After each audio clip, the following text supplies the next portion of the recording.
नमस्कार दोस्तों, जय श्री श्याम। आपने खबर सुनी होगी कि फरीदाबाद के ग्रीनफील्ड कॉलोनी में मकान में एसी फट गया।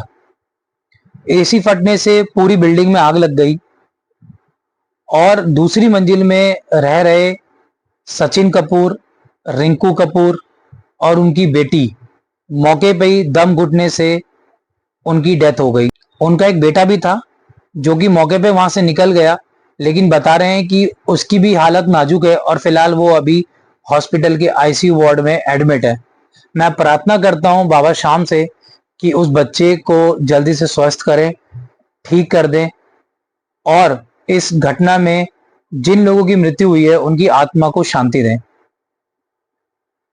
मेरे मन में एक ख्याल आया कि इस वीडियो पे बात करनी चाहिए, एक अवेयरनेस क्रिएट करनी चाहिए। जो लोग एसी यूज करते हैं उन सबके मन में अब ये डर आ गया है कि हम भी एसी यूज कर रहे हैं तो कहीं हमारे साथ तो ऐसा ना हो जाए। कोशिश करूंगा कि मैं ज्यादा से ज्यादा जानकारी आपको दे पाऊं और ये वीडियो उन सभी लोगों तक शेयर करना जो लोग एसी यूज करते हैं या करने वाले हैं, ताकि भविष्य में इस तरीके की घटना उनके साथ ना हो। तो देखिए, सबसे पहले हमें ये समझना होगा कि एसी फटते क्यों है, इसके पीछे का कारण जानना है। तो एसी फटने का कुछ कारण है। सबसे पहले जो मेजर जो इसके पीछे रीजन है वो होता है कि जब हम एसी की मेंटेनेंस टाइम टू टाइम नहीं कराते। दूसरा रीजन है कंप्रेसर को हम लोग जो है प्रेशर बहुत देते हैं, उसके ऊपर लोड बहुत देते हैं। आप इस तरीके से इस बात को समझेंगे कि बाहर का तापमान, जो बाहर का टेम्परेचर है, मान लीजिए 45 डिग्री है। अब आपने घर में एसी चलाए हैं, आपके घर में एक एसी भी हो सकते हैं, दो भी हो सकते हैं, उससे ज्यादा भी हो सकते हैं। अब पूरे घर के जो एमसी बॉक्स है, जो मीटर है आपका, वहां पर लोड पड़ रहा है। आपने एसी को चला रखा है 16 पे, 18 पे, 21 पे, मतलब 24 डिग्री से नीचे आप एसी चला रहे हैं। अब आपके एसी के कंप्रेसर पे जो लोड पड़ रहा है, उसको जो इंस्ट्रक्शन मिली है कि मेरे को बाहर के टेम्परेचर से कम घर के अंदर कूलिंग करके देनी है, लेकिन ठीक तरीके से उसकी जो मेंटेनेंस होनी थी वो नहीं हो पाई। उसको ज्यादा लोड लग रहा है और लोड लगने की वजह से उसका जो कंप्रेसर है वो ब्लास्ट कर जाता है। तो ये एक दूसरा रीजन हुआ। तीसरा कि हम सस्ते के चक्कर में लो एमएम की वायर लेके आते हैं जो फायर प्रूफ नहीं होती हैं, जो लोड को नहीं झेल पाती हैं। ऐसी तारों में आग लग जाती है। तो कुछ ये तीन तो एक बड़े कारण है जिनकी वजह से अधिकतर एसी में आग लगती है। और ग्रीनफील्ड कॉलोनी के जिस मकान में आग लगी वो स्प्लिट एसी था। तो पहले तो हम लोग कहते थे कि नहीं, विंडो एसी में अधिकतर आग लगती है, बट ऐसा नहीं है। कोई भी एसी हो, चाहे स्प्लिट एसी हो या विंडो एसी हो, अगर ठीक तरीके से उसकी मेंटेनेंस नहीं कराई गई, टाइम टू टाइम उसको चेक नहीं करवाया गया वेरीफाइड टेक्नीशियन से, तो कल भविष्य में ये प्रॉब्लम आ सकती है। तो अब हमें क्या करना चाहिए जिसकी वजह से इस तरीके की प्रॉब्लम्स ना हो। तो सबसे पहले तो हमें एसी को एक ऑप्टिमल टेम्परेचर पे ही चलाना चाहिए।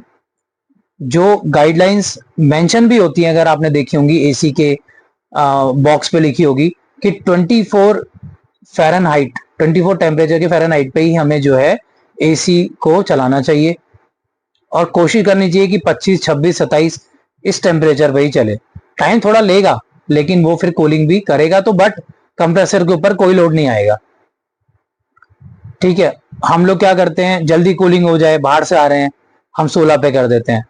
ठीक है, कूलिंग तो बहुत जल्दी हो गई, लेकिन अगर आप कंप्रेसर के पर्सपेक्टिव से सोचेंगे तो बाहर तो टेम्परेचर चल रहा है 45, 50, लेकिन अंदर हम चाहिए 16 डिग्री। तो आप मान के चलें कि 16 डिग्री टेम्परेचर की कूलिंग देने के लिए एक बाहर धूप में रखे आउटर यूनिट को कितना मेहनत करना होता होगा।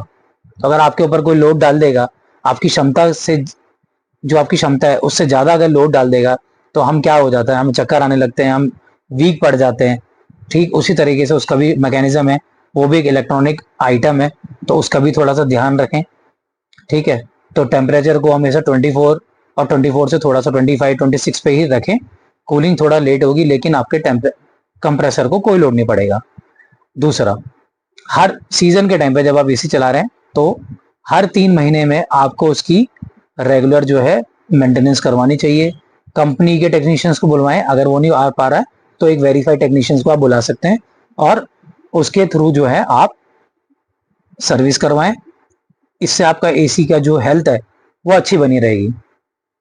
ठीक है, कुछ बेसिक सर्विस हैं जो आप भी कर सकते हैं, जैसे उसका कूलिंग जो डस्ट पैड होता है, मैं आपको दिखा देता हूँ। मैं आपको दिखा दूंगा इस वीडियो में अटैच करके इमेज को। जो एसी के जो डस्ट पैड होते हैं उसको आप नॉर्मली इसके फ्लैप को खोलेंगे, दोनों डस्ट पैड को बाहर निकालेंगे, बाथरूम में अपने आराम से जाके सर्फ एक्सेल कोई सा भी शैम्पू के थ्रू भी उसकी सफाई कर सकते हैं। और उसको इससे क्या होगा कि जो एसी की कूलिंग है वो बहुत डायरेक्टली आप तक आएगी, बीच में ब्लॉकेज नहीं होगा। क्योंकि अगर देखिए ब्लॉकेज होगा तो फिर एसी को जो है मेहनत करनी पड़ेगी कूलिंग को और आगे तक भेजने के लिए, और वो इंटरनली जो है फाइट करेगा। और जब देखिए हमें क्या करना है, जो इसका मेन पॉइंट क्या है कि हमें अपने एसी को प्रेशर नहीं देना है, उसके ऊपर लोड नहीं बढ़ाना है, उसको लोड फ्री करना है, और जिससे कि वो कूलिंग भी दे और साथ में वो भी टेंशन फ्री रहे। ठीक है, तो एक तो ये चीज हो गई। तीसरा भी बहुत इंपॉर्टेंट बात जो निकल के आती है वो आती है वायर। तो हमें क्या करना चाहिए, हमें एक अच्छी कंपनी की फायर प्रूफ वायर लेनी चाहिए, जिससे कि जैसे कभी भी आपका एसी जो है ट्रिप करता है, मान लीजिए कूलिंग करा बंद हो गया दोबारा चालू हुआ, या आपने थोड़ी देर के लिए बंद किया फिर दोबारा चालू हुआ, तो जब जब कंप्रेसर ऑन होता है ना तो उसका एक लोड हमारी वायर पे पड़ता है जो कि हमारे एमसी बॉक्स से कनेक्ट होती है। अगर उस केस में अगर वायर जेन्युइन नहीं है, ओरिजिनल ब्रांडेड नहीं है, फायर प्रूफ नहीं है, तो वायर के ऊपर लोड पड़ेगा, एकदम से तो नहीं, लेकिन आने वाले समय में वो वायर वीक पड़ेगी और उसमें आग लग जाएगी। आग लगने से फिर आपको पता ही है कि आउटर यूनिट भी जाएगी, अंदर का जो स्प्लिट एसी है उसमें भी आग लगेगी। सेम यही चीज ग्रीनफील्ड कॉलोनी के मकान में जो हुआ, उसमें स्प्लिट एसी में आग लगी, आग लगने के बाद दोनों कंप्रेसर फटे, धुआं पूरी बिल्डिंग में हुआ, इतना धुआं हुआ कि दूसरी मंजिल में रहने वाले जो परिवार थे वो निकल नहीं पाए। तो हमें वायर अच्छी ब्रांडेड क्वालिटी की लगवानी है और टाइम टू टाइम सर्विस करनी है। और एक बात मैं और कहना चाहूंगा जो देखा गया है दोस्तों, एक बात मैं और कहना चाहूंगा, ये मेरा पर्सनल सजेशन आप सबके लिए, देखा गया है कि आजकल अपार्टमेंट्स का चलन बहुत ज्यादा हो गया है। जगह नहीं होने की वजह से आउटर यूनिट को हम कहीं और लगा नहीं सकते, तो हमें मजबूरन अपनी बालकोनी में लगाना पड़ता है। कहीं कहीं जगह मैंने देखा है 2 यूनिट लगी हुई है, आउटर यूनिट बाहर लगी है बालकोनी में ही, वहीं उनका कमरा भी है, विंडो एसी भी साथ में लगा हुआ है। तो ये एक बहुत ही मतलब हैरान करने वाली बात तो है ही, बट मजबूरन क्या करें, करना पड़ेगा, लगाना पड़ेगा। तो ऐसे केस में हमें अपने घर में फायर प्रोटेक्टर बॉल्स आती हैं, एक्सटिंग्विशर्स आते हैं, हमें ये यूज करने चाहिए, ये रख लेना चाहिए। कल फ्यूचर में अगर ऐसी कोई प्रॉब्लम आती है तो आपके पास एक सुरक्षा कवच होगा, जिसके यूज करने से आप आग को बुझा सकते हो। ठीक है, तो ये चीज भी आप अपने घर में यूज कर सकते हो। और जो मैंने आपको इस वीडियो में बताया कि टाइम टू टाइम सर्विस कीजिए, लोड नहीं देना एसी के ऊपर, टेम्परेचर को एक मेंटेन करके चलिए, 24 25 26 के उसमें रखिए, प्लस वायर अच्छी कंपनी की रखिए, बेसिक सर्विस जो है आप खुद भी कर सकते हैं। ये सब अगर आप रूल फॉलो करते हैं तो आपको घबराने की कोई जरूरत नहीं है। एसी तभी फटते हैं जब उनकी सर्विस नहीं होती, शॉर्ट सर्किट हो जाता है, वायर में आग लग जाती है, टाइम टू टाइम सर्विस नहीं होती।